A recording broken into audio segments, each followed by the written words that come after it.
आणि एक महत्त्वाची बातमी, महाराष्ट्रामधील तरुणीची पतीनंच बंगळुरूमध्ये हत्या केल्याची धक्कादायक घटना समोर आली आहे। हत्येनंतर पत्नीचा मृतदेह सुटकेसमध्ये टाकला होता। यानंतर पतीनं देखील आत्महत्येचा प्रयत्न केलाय।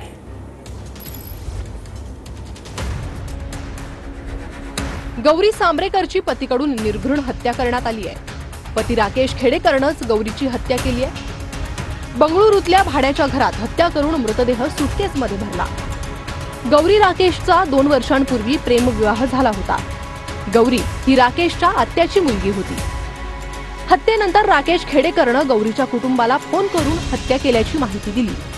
आपल्या वडिलांनाही त्यानं गौरीची हत्या केल्याचं सांगितलं।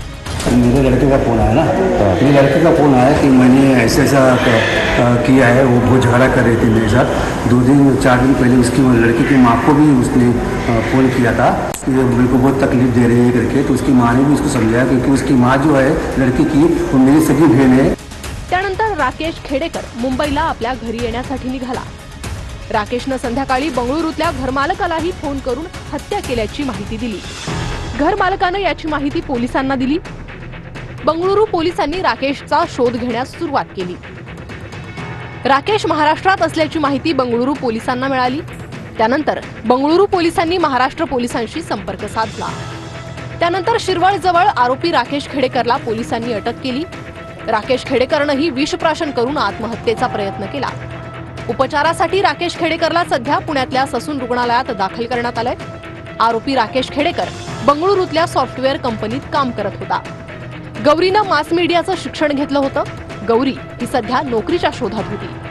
दोघांमध्ये सातत्यानं वाद होत होते अशी माहिती कुटुंबियांनी दिली आहे। फिनाईल आणि अजून एक जे आपण झुरळ मारण्याचं औषध आहे ते त्यांनी पेलेलं आहे असं त्यांनी माहिती दिलेली आहे।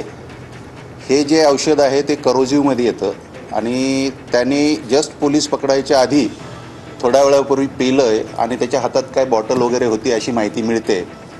त्यांना सध्या आपण ॲडमिट केलेलं आहे। त्यांना गिळायचा त्रास होतोय, पाणी वगैरे गिळायला त्रास होतोय। बाकी तशी प्रकृती ठीक आहे।